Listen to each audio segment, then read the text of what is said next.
Continuing our reading in Hellbent for Election by Phyllis Speshock, Chapter 2.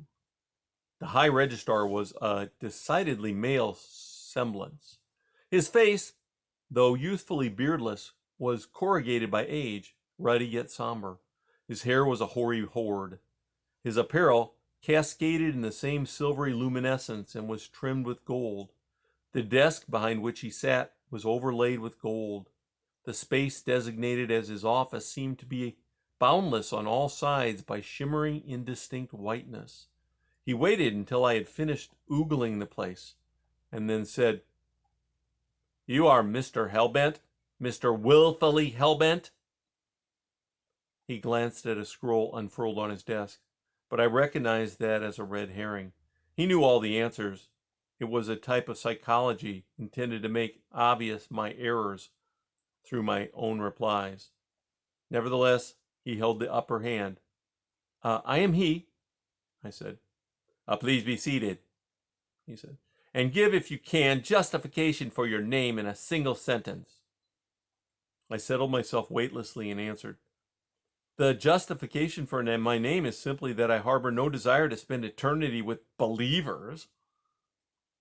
His eyes were clear and cold and pierced to the immaterial depths of me. "That," he said, "was explanation, not justification." I pondered this for a moment.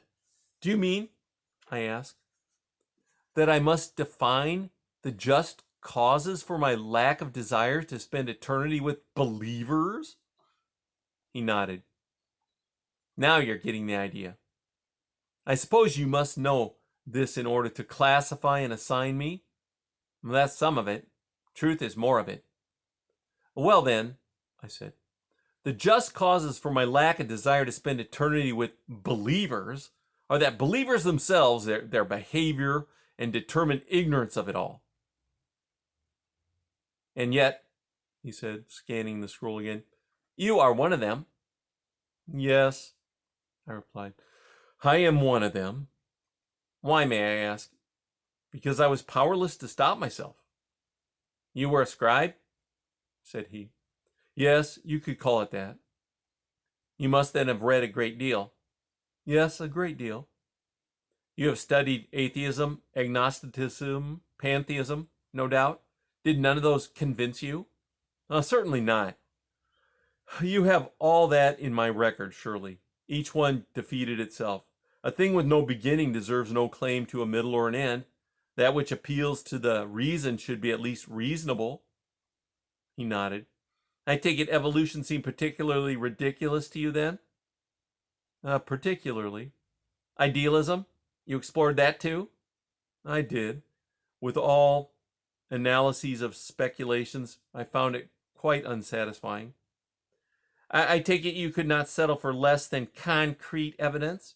"That's right." "You feel Christianity affords this?" "I do." "Christianity has a beginning, a middle, and an ending?" "It has." "And the mysteries do not deter you?" They do not. They will be explained. Already this office and you are more clearly obvious." "Yes," he said, "you are right." "How will you classify me?" I asked. He frowned slightly. "I could classify you as most anything and assign you to most any post," he said. "And you could be made to be perfectly happy. That is the nature of this place." "I realize that," I said.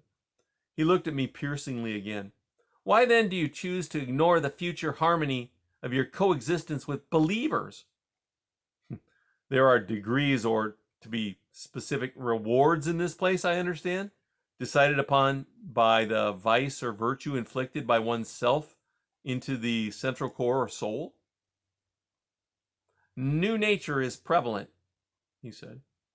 "But qualities cultivated on earth determine our status here?" He sighed. "I can see that you will need counseling." "Counseling?" I snorted. "You do that up here?" "Do not forget," he said, "that you are here by a decision to believe and accept. It could have been done otherwise. You could be made happy by other means, but that is not our characteristic." He set about jotting notes with a golden quill, on what looked to be a prescription pad. When he had finished, he tore off the sheet and handed it to me. I could see that the lettering, which was unlike any human language I had ever looked upon, was also in gold. I started to say, "I have no hands," but the glimmering wisp affixed itself to my front, like a note pinned to a schoolboy. I could not help laughing. "I am tagged nothingness," I said. He arose and held up a finger. No," he said. "Up here, you are important. You have always been important to him, even before you existed down there." I felt a moment of shame. "I wish I did not rebel," I mumbled. "But even up here, in the outer office, they irked me." "The presences in the outer office were friendly to you." "Of course," I grunted. "They misunderstood my name to mean that I was altogether worldly. They badger only the church-attending brethren. They befriend the worldly.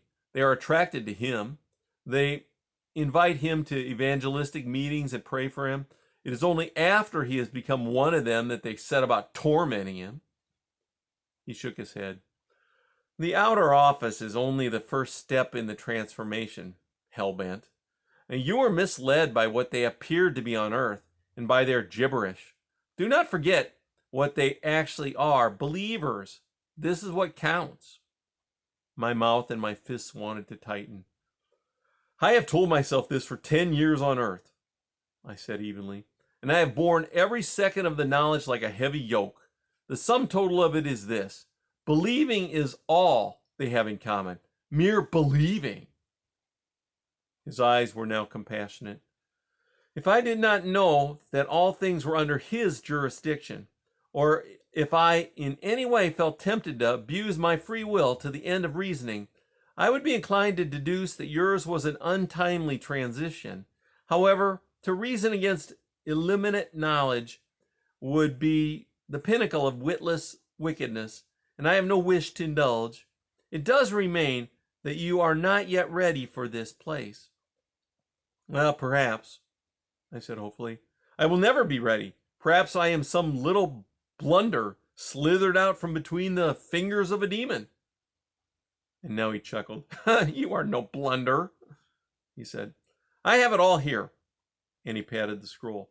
"Nonetheless, in lieu of alliteration by divine power invested in me, I am referring you to the chief counselor." And that's the end of chapter 2.